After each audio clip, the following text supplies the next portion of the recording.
के साथ कोई ना कोई जुर्म हुआ, हर रिश्ते ने कोई ना कोई जुर्म किया। और आज की कहानी भी ऐसी ही। रिश्तों को दागदार करने वाली इन कहानियों को जब सुनाता हूं तो कई बार अजीब भी लगता है और अफसोस तो खैर हमेशा होता है। एक नौजवान जिसका नाम रईस शेख, यूपी के गोंडा का रहने वाला, मिडिल क्लास फैमिली से पढ़ाई लिखाई की। 2012 में 2012 में घर वालों ने रईस की शादी कर दी। रईस की शादी अरेंज मैरिज थी। गोंडा की रहने वाली एक लड़की जिसका नाम शाहिदा के साथ रईस का निकाह पढ़ दिया जाता है। शादी के बाद दोनों मियाँ बीवी बेहद खुश। धीरे धीरे वक्त बीतता है।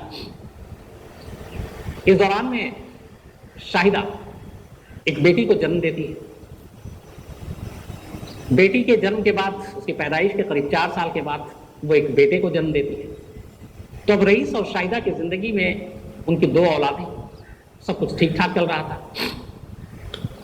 पर इसी दौरान रईस को लगा कि अब परिवार बढ़ रहा है, शादी हो चुकी है, 2 बच्चे आ गए हैं, कल को स्कूल है, उनका करियर है, बहुत सारी चीजें हैं, तो जिंदगी को बेहतर बनाने के लिए कुछ रोजगार के बेहतर मौके ढूंढे जाए। और इसी उधेड़बुन में रईस था, तमाम अपने जानकारों से बातचीत कर रहा था कि कुछ बेहतर जिंदगी के लिए कुछ बेहतर नौकरी हो। गोंडा जैसी शहरों में बहुत आगे बढ़ने का आपको मौका नहीं मिलता। तो आखिरकार अपनी जान पहचान वालों की मदद के जरिए रईस को मुंबई में एक नौकरी मिलती है। रईस पहले अकेले मुंबई पहुंचता है। मुंबई में दहिसर एक इलाका है। दहिसर इलाके में एक रेलवे स्टेशन के करीब कपड़े की दुकान है और उस कपड़े की दुकान में रईस को सेल्समैन की नौकरी मिल जाती है। नौकरी ठीक ठाक थी, पैसे भी ठीक ठाक थे। कुछ महीने रईस दहिसर में रहता है, नौकरी करता है, हर महीने घर में अपने बीवी बच्चों के लिए पैसे भेजता है।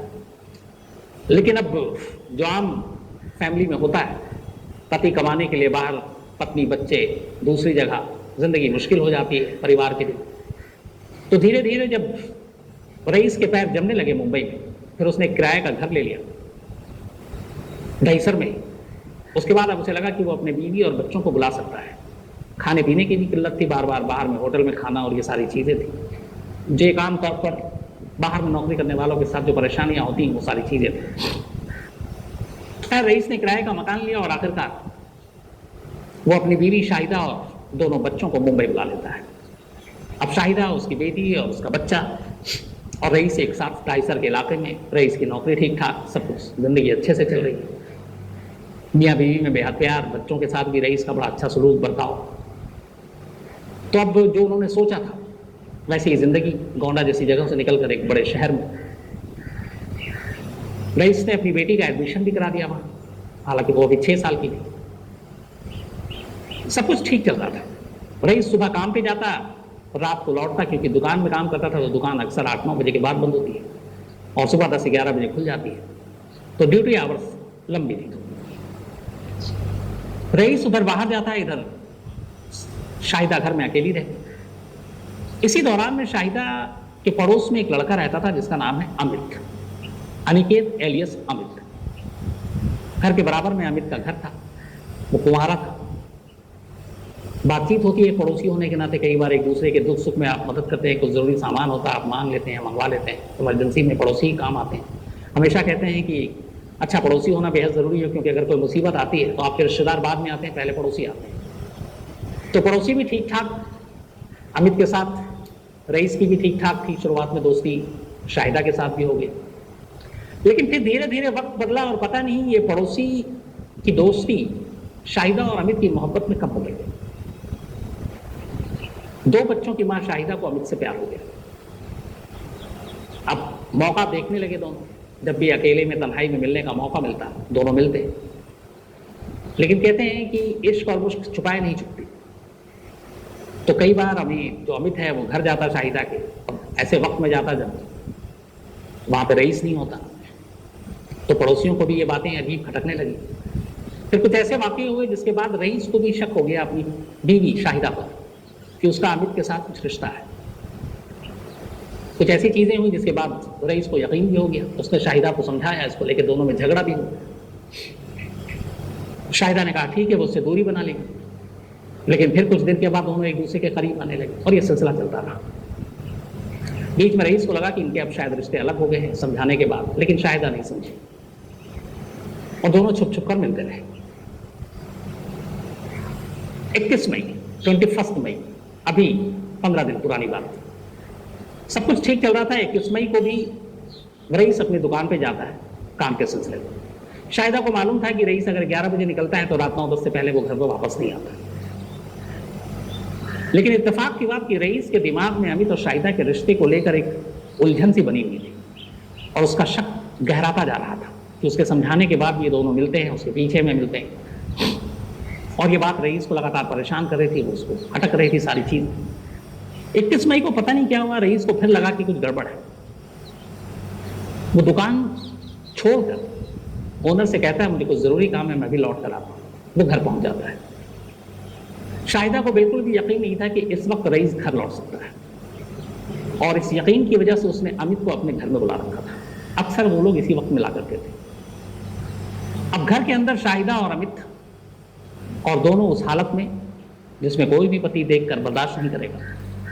अचानक रईस की एंट्री होती है और वो उन दोनों को रंगे हाथ पकड़ लेता है। दोनों को रंगे हाथ पकड़ता है। इसके बाद इस कहानी को यही रोकता हूं। अब अगली एपिसोड आपको पहले बताता हूं ताकि बीच में थोड़ा सा और समझा सकूं। तो 21 मई को वो आया, बीवी और अमित को एक साथ देखा और तीनों की नजरें मिली, बात आई गई होगी।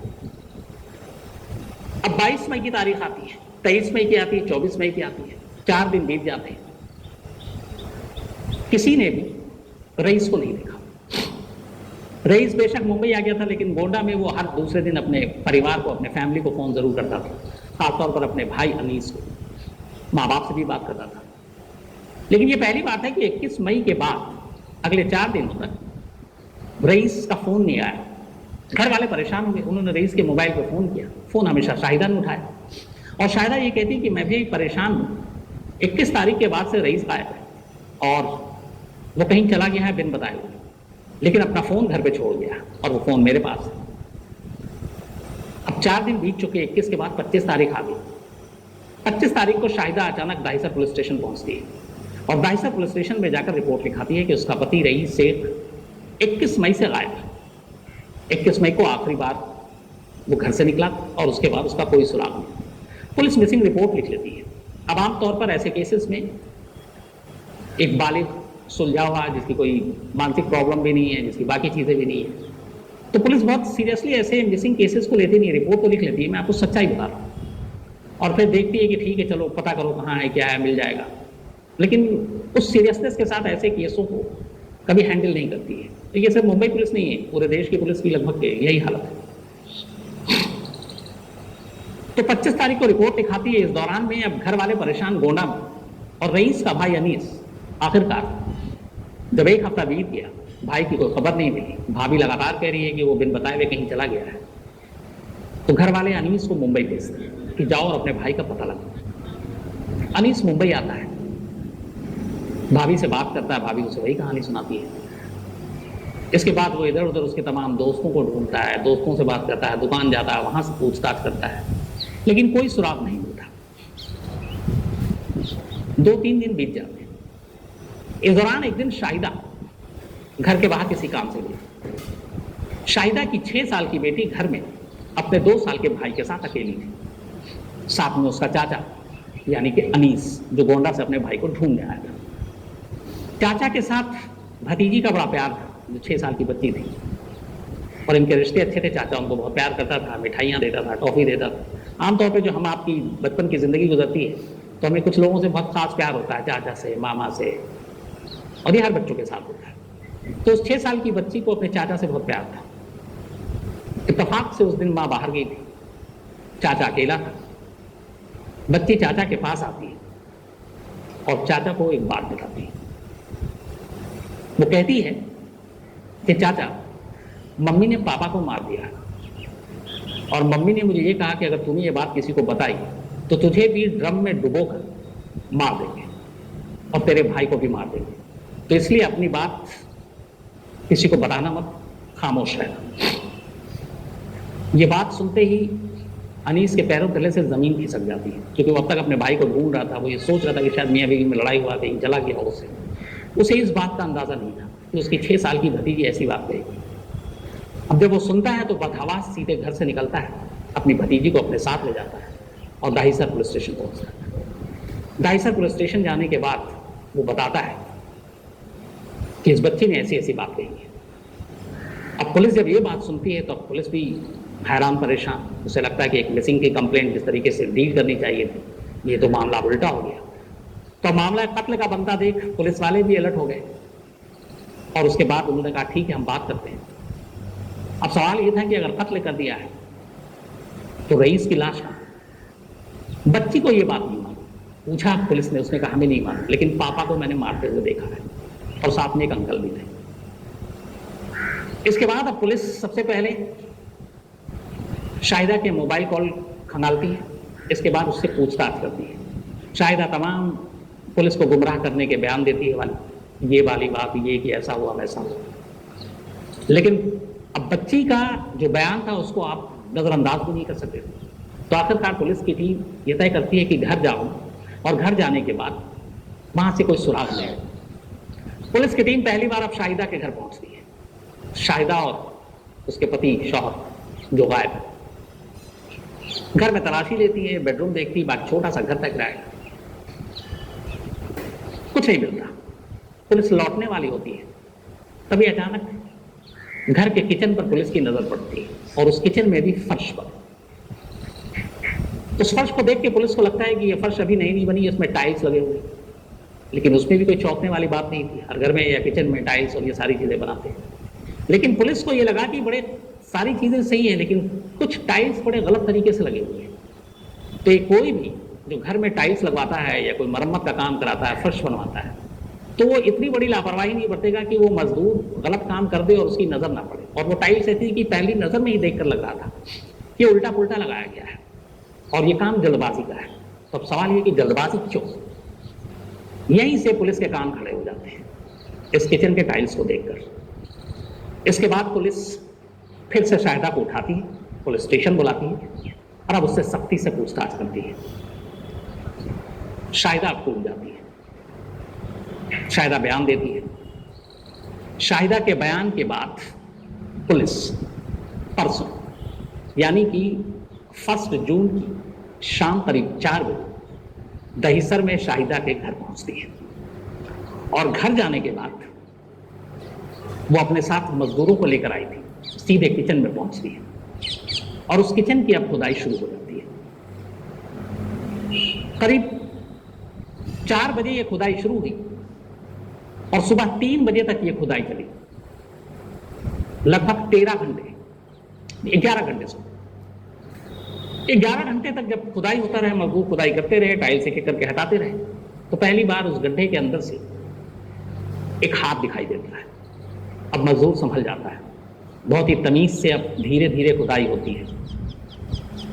इसके बाद और गहरी खुदाई होती है, लाश का एक टुकड़ा निकलता है, उसको पॉलिथीन में रखा जाता है, और खुदाई होती है, दूसरा टुकड़ा मिलता है, थोड़ी देर के बाद तीसरा टुकड़ा मिलता है और उसके बाद चौथा टुकड़ा मिलता है, और इन 4 टुकड़ों में एक लाश कंप्लीट हो जाती है। और ये लाश किसी और की नहीं, रईस शेख की थी, शाहिदा के शौहर की। इन टुकड़ों को पॉलिथीन में समेटने के बाद इसे पोस्टमार्टम के लिए, फॉरेंसिक जांच के लिए भेज दिया जाता है, और इन लाश के सामने आते ही शाहिदा और उसके साथ अमित, इन दोनों को गिरफ्तार कर लिया जाता है।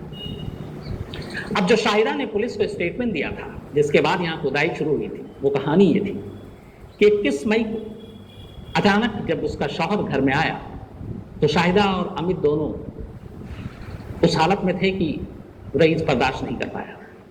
लेकिन इससे पहले भी शाहिदा को कई बार रईस टोक चुका था और धमकी दे चुका था कि तुम बाज आ, और उसने अमित से इस बात का जिक्र किया था, और शाहिदा परेशान थी कि उसके और अमित के बीच में रईस यानी उसका अपना शौहर रोड़ा बन रहा है।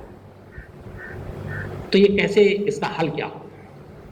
हल बहुत सारे थे। शाहिदा अपने पति को तलाक दे देती है, अमित से शादी कर लेती है, लेकिन कहते हैं कि जब बुरा वक्त आता है तो आदमी अच्छा नहीं सोचता है। शाहिदा ने कहा कि उसका पति उसके बीच में, उसकी मोहब्बत के बीच में सबसे बड़ा कांटा है, तो क्यों ना इसको हटा दिया जाए हमेशा के लिए। अमित से अपनी इस सोच के बारे में वो बात करती है और अमित भी उसकी सोच में शरीक हो जाता है और इसके बाद दोनों मिलकर तय करते हैं कि उसे मार डालेंगे। 21 तारीख को जब रईस घर पहुंचा था तो ये नहीं हुआ कि उस दिन अचानक ये कत्ल हुआ।